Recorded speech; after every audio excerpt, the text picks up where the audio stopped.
Tardes, qué gusto saludarlo. Muy buenas tardes, un gusto, muchas gracias, como siempre, saludo a todos los oyentes de Forever. Gracias a usted por su tiempo, doctor.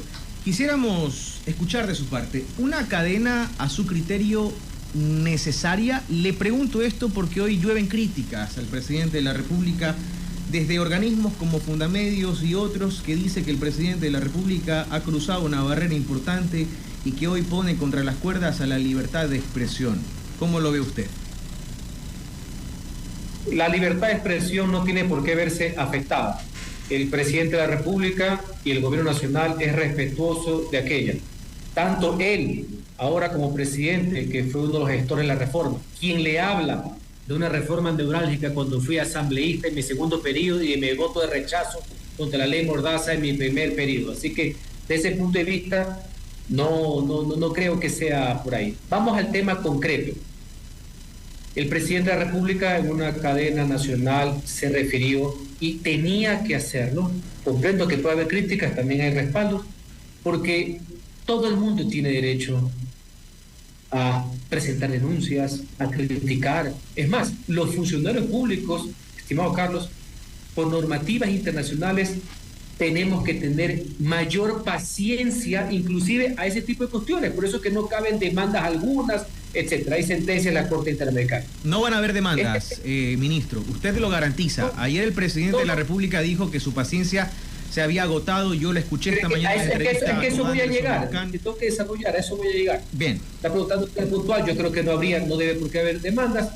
Hay claros elementos jurídicos que, si bien todos los ciudadanos somos iguales ante la ley, los funcionarios públicos no somos iguales ante la ley. ¿Ya? La Corte ha dicho que nosotros tenemos que aguantar todo, y yo voy a aguantar todo. ¿Cuál es el tema? Y así comenzó la cadena del presidente. Tiene paciencia, tiene tolerancia. Y no es que ha hecho esta cadena por la denuncia que se presentó desde hace varias semanas, que me parece bien y que sirvió esa denuncia, yo la rescato, para poder detectar a una persona que se infiltró, que es corrupta como el señor Luque. Sí que me parece bien. Pero usted sí vio qué fue lo que pasó el día lunes, con una soltura de hueso, porque una cosa es la crítica, una cosa es la irreverencia, que a veces se confunde con insolencia, pero también lo puedo entender. Con conjeturas y especulaciones dijeron y sentenciaron que el presidente es narcotraficante. Así de simple. Y que vivimos un narcogobierno, pero como que no dice nada. No, pues señores, ahí sí, yo también les puedo decir la cantidad de personas que pueden decir que por qué el presidente no se manifiesta al respecto. Así que él tiene su posición, respetable por sí lo menos, con la energía, con la firmeza que le caracteriza, y ahora, en mi caso, como ministro de gobierno, yo les hago la reflexión. Esta es mi sexta entrevista del día de hoy, con mucho gusto la hago. Respeto absoluto a la libertad de expresión, respeto absoluto a la labor que hace la prensa ecuatoriana, pero la puntualización que hizo ayer el presidente, ya por un tema de integridad personal, yo no estoy aquí para criticar o no la forma en que se ejerce el periodismo, no es mi rol, eso no puede ser tutelado por el Estado, pero señores, es grave para el país que de forma suelta, por decirlo menos, con una narrativa absolutamente orquestada que no tiene ningún contraste contra los hechos, se diga que el presidente de la República tiene vínculos con la corrupción. Ministro, ¿usted le puede garantizar al país que el señor Cherre u otros personajes ajenos al gobierno no pusieron nunca ninguna autoridad? Ayer el presidente de la República se refería al ascenso del general Arauz, que en efecto no ocurrió, a Tangi Vera en Ban, Ecuador, me parece, pero no se refirió al ministro de Agricultura que renunció ayer, también mencionado en este tema. Carlos, las leyes garantizan, las personas no garantizan. Una pequeña acotación que hago de mi parte. Lo que yo puedo establecer, porque he leído todo esto y califico, y mañana lo veré en el Universo, como lacra al señor Gérez, es que esas malas actuaciones y actos de corrupción de él no tienen relación ni vínculo alguno con el presidente de la República. Eso es lo que yo le puedo informar. Lo sé como ciudadano y ahora se lo puedo decir como ministro de gobierno. No puedo garantizar porque ese es un tema de carácter normativo. Pero yo sí le puedo decir qué es lo que va a hacer el gobierno. Apenas se han encontrado indicios, nosotros somos los más preocupados para que la Fiscalía General del Estado, que es quien le corresponde a un Estado de Derecho, ya no solamente haya detención por fines de investigación, sino el procesamiento y captura de personajes como Luque y Sobrecherres también. Y ya que usted me cita el caso del señor ministro de Agricultura, que entre que él mismo declaró que un tiempo X le entregó una carpeta, craso error, porque no significaba nada, y peor, a un bufón de pacotilla lacra, un año después el presidente de la República lo nombra por una relación directa, así lo ha establecido el presidente sin intermediario alguno. Y pero ante inclusive la pequeña sospecha que pudiera existir, lo importante es qué es lo que hace el gobierno del minuto. Más allá que no hay ninguna responsabilidad penal, el señor ya no es ministro de Estado. Para que ustedes vean con qué seriedad toma el presidente de la República este tipo de situaciones. Si no pasaba nada, ¿por qué el ministro no continuó en su cargo y renunció? Porque hay un tema que no es importante. Esta es la pregunta más profunda que he escuchado en el día. Yo mañana me puedo ir y no soy delincuente. En el mundo de las carteras de Estado son cargos de confianza. Inclusive uno puede poner a consideración para no entorpecer, para no perjudicar o cualquier otra cosa aparte de lo que hace el gobierno. Cuidado con ese tema. Yo mañana puedo salir y no soy culpable de nada, ni responsable políticamente de nada y peor criminalmente de nada. Los puestos de ministros de Estado son puestos de confianza, de libre remoción y vulgarmente conocidos como fusibles. Ministro, ¿Bernardo Manzano renunció por sus propios fueros o le pidieron la renuncia? Tengo conocimiento que le pidió la renuncia sin perjuicio que él igual iba a hacer lo mismo. Pero eso demuestra la actitud del gobierno. Aclarando que no le estoy acusando de nada. No le estoy acusando de nada. Soy muy adulto con mis términos, con mis palabras. Pero por si acaso, el señor no es parte del régimen. Bien, son las 5 de la tarde con 56 minutos. Estamos dialogando con Henry Cucalón, ministro de Gobierno. Antes de darle paso a mi compañera María Gabriela Castro, simplemente una precisión, un detalle. La Posta dio a conocer un informe de la policía donde se detallaban seguimientos, algunos, entre otros, este señor Rubén Cherres, con gente que estaría vinculada con la mafia albanesa. Rubén Cherres, amigo de Danilo Carrera, cuñado del presidente de la República. Este informe fue parte de una investigación que finalmente fue archivada, lo sabemos todos. Hoy se discute la posibilidad de que esa investigación se reabra. ¿Cuál es la postura del gobierno frente a eso? Usted lo ha dicho con mucha claridad, Carlos. Ese informe reservado, pero que ahorita está colgado en todos los WhatsApp. 2, archivado, y archivado por quien le compete, que en este caso por no haber encontrado mayores indicios por la misma fiscalía. Ese informe que se ha dado a conocer. Pero con un tema importante. Si uno revisa ese informe reservado y archivado, en ningún lado hay un vínculo con el presidente de la República. Por si acaso, usted lo puede leer de cabo a rabo, de derecha a izquierda, no va a encontrar ningún tema. Porque una cosa es la narrativa hecha para el WhatsApp y las claquetas, y otra cosa es la lectura, y otra cosa es lo que van y dicen a la asamblea para que esto sirva de pretexto para ver si encuentran o manosean un artículo para un juicio político del presidente de la República. Tercero, es la fiscalía, no el gobierno, porque estamos en un Estado de Derecho. A quien le corresponde asumir si cabe o no cabe reabrir esa investigación. Completamente de acuerdo, pero ustedes están de acuerdo con eso. El gobierno no entorpece nada. Primero no compete. Y por asunto de transparencia da exactamente igual. Si lo quieren hacer, que lo hagan. El presidente de la República no tiene absolutamente nada que esconder. Pero ese impulso, como se denomina, le corresponde a la Fiscalía. Le voy a decir cuál es mi postura, ministro. Ni sentenciar que pasa todo, ni concluir que no pasa nada. Desde ambas orillas se debe exigir una investigación seria. Tanto es así que lo que usted dice, tienes tanta la razón de que yo no creo en el simplismo del todo o nada. Tanto es así que agradezco por una investigación que permitió revelar que un señor que había renunciado en diciembre era un corrupto confeso, que todo el mundo sabe que está en Argentina y que ojalá la justicia se ponga pilas para poderlo capturar y traerlo aquí, que están los barrotes. Así que sí sirve, no es ni el todo ni nada. Lo que yo tengo que justificar, lo que tengo que explicar es cómo algunos hacen un saltimbanqui mediático de WhatsApp, es cómo llegan al presidente de la República. Eso es lo que yo voy a criticar, yo voy a confrontar y yo voy a pelear. 5:59, María Gabriela Castro. Gracias, Carlos. ¿Qué tal, señor ministro? Un gusto saludarlo. Usted en sus respuestas decía una narrativa orquestada. ¿Orquestada por quién, señor ministro? Pero buenas tardes antes que todo. Una vez que plantean en la mañana, porque todo es una puesta en escena, pues es un relato, ¿no? Hablan más de lo que dicen los informes, todo. Y se lo he dicho en la cara, con todas las cosas, porque no tiene ninguna ciencia. Van al Congreso, pues lo reciben como senador romano, por así decir, y automáticamente todas son pruebas.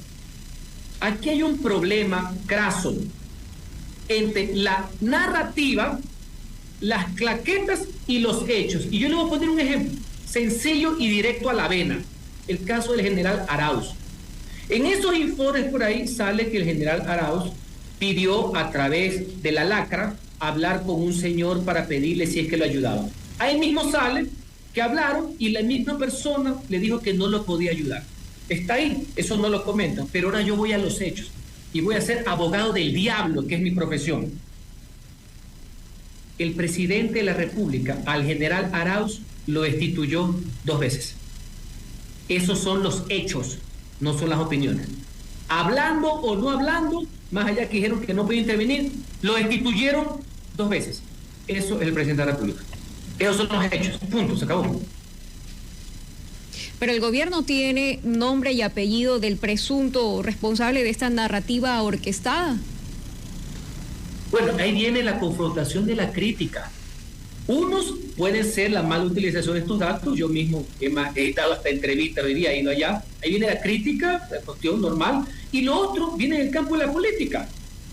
Asambleístas que me merecen mi mayor respeto porque han sido elegidos por el pueblo, que no han sabido cómo encontrar una causal y ahora resulta ser que la causal, de lo que he visto, en base de estas especulaciones de un informe reservado y archivado, es decir, muerto, donde no hay un ápice contra el presidente, quieren ver cómo manosean para ver cómo llegan a que el presidente ha cometido delitos contra la seguridad del Estado. Y lo peor, porque cogen y crean ahora una narrativa política, resulta ser que el presidente de la República, poco más, le ha hecho el juego a una mafia de X país. Sí, el mismo presidente de la República que le puso visa a los habitantes de ese país. El mismo que tiene el récord de mayor incautación de droga. El mismo que cooperando con Colombia detuvieron al gato Farfán, el narcotraficante más grande del Ecuador, para que sea extraditado a Estados Unidos.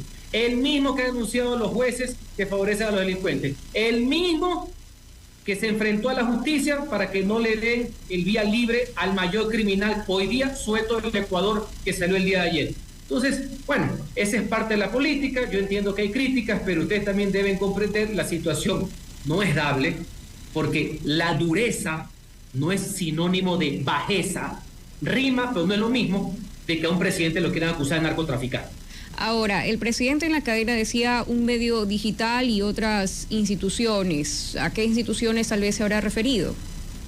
Bueno, es un concepto. Él ha estado muy preocupado, al igual que todos ustedes, igual que yo también he estado en la misma mesa de Forever, de cómo malos elementos de la función judicial, repito, malos elementos de la función judicial se han prestado para favorecer a los delincuentes.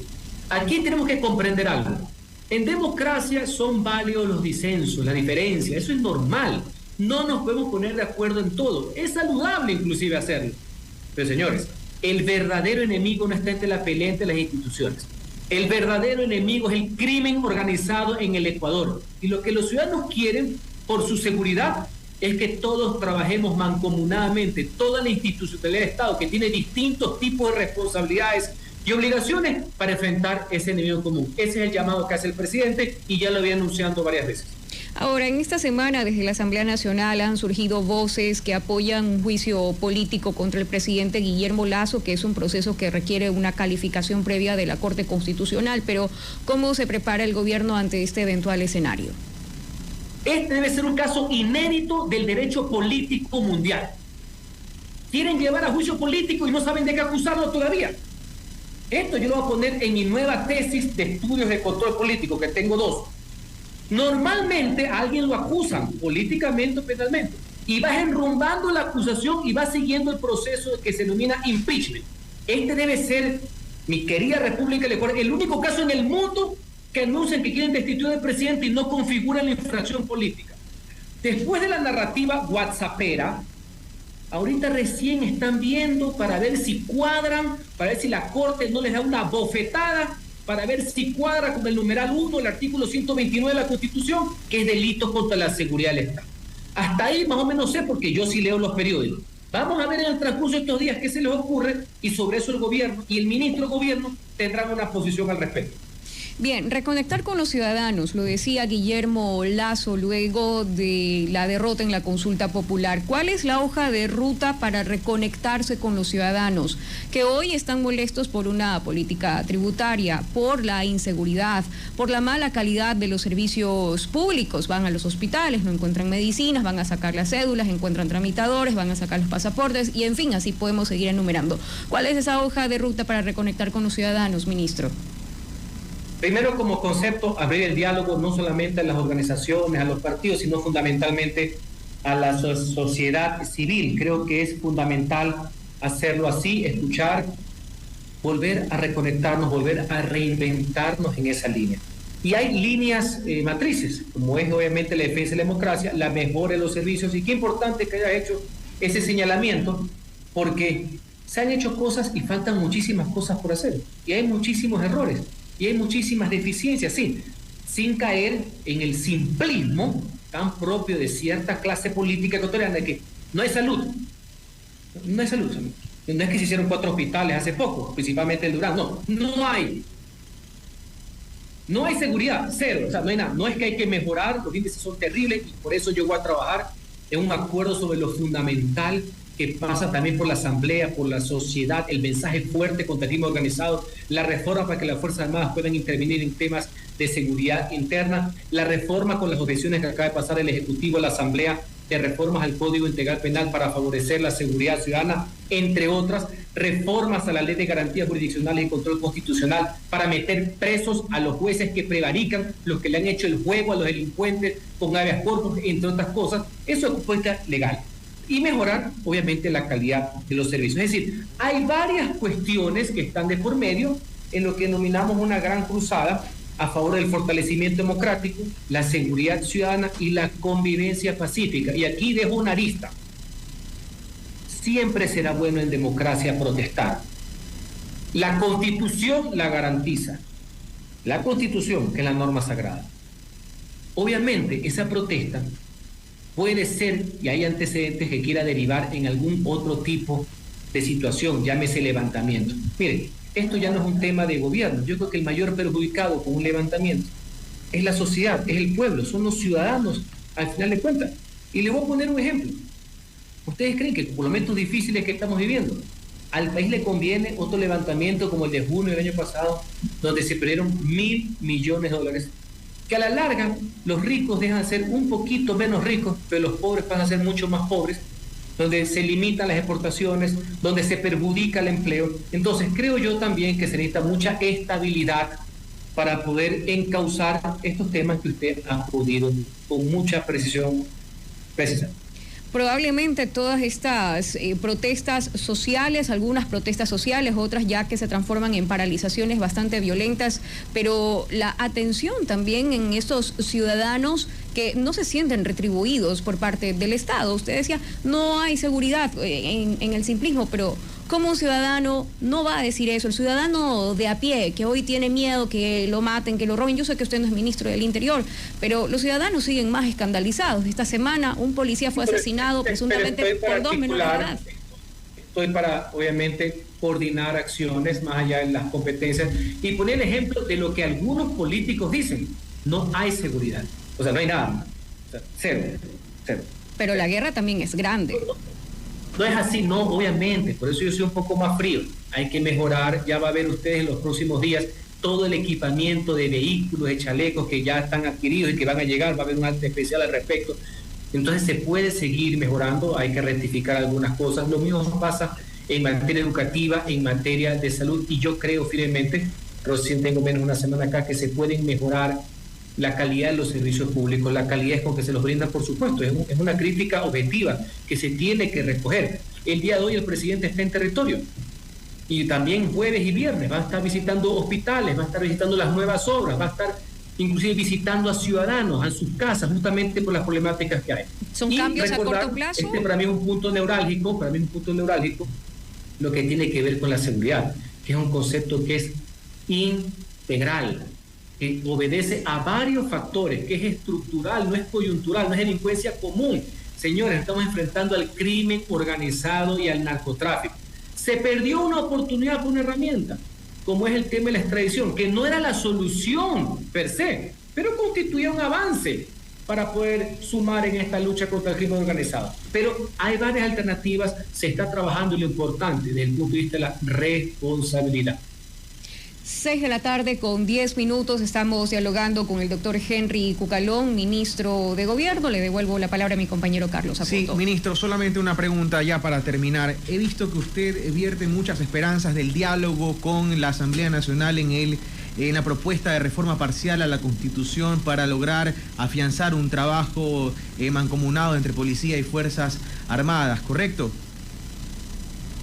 Sí, Carlos, porque... Bien, solamente una precisión. La crítica ciudadana de que puede ser que el acuerdo suene como algo muy abierto. Entonces yo lo estoy aterrizando en temas y puntuales, concretando en eso. Ya, yo estaba leyendo el pronunciamiento de la Corte Constitucional cuando esto se planteó como parte de la consulta popular. La Corte dijo, no, esto tiene que pasar por la Asamblea Nacional, tiene que discutirse y demás. Pero luego de esta discusión en el Legislativo va a tener que plantearse una nueva consulta popular, ¿correcto? Un referéndum. Porque el artículo 442 de la Constitución establece que cuando hay una reforma parcial... Sí, el legislativo tiene que aprobarla en 2 debates, todo trámite, y tiene que ser ratificada por los ciudadanos en un referéndum, porque tiene un nivel de importancia mayor. Aclarado eso, doctor, ¿el gobierno tiene el músculo político para plantear una nueva consulta popular y pretender ganarla? Más allá del gobierno, recordemos que esto es algo ya de la sociedad, porque quien lo termina aprobando es la Asamblea Nacional. Entonces, el músculo sería no solamente del gobierno, de la Asamblea, etcétera, pero... Estamos bien con los tiempos, comprendo que está muy fresca la experiencia pasada de la consulta, que para mí igual fue un buen ejercicio. Fue un buen ejercicio, Carlos, y te explico por qué. Se pone a consideración de la gente en un ejercicio de democracia directa que trate sobre temas. Y en los últimos 2 meses la sociedad hablaba de extradición, algunos estaban a favor, en contra. ¡Qué bueno! Eso es saludable. Me explico, que salgamos de nuestro metro cuadrado y debatamos temas y conceptos.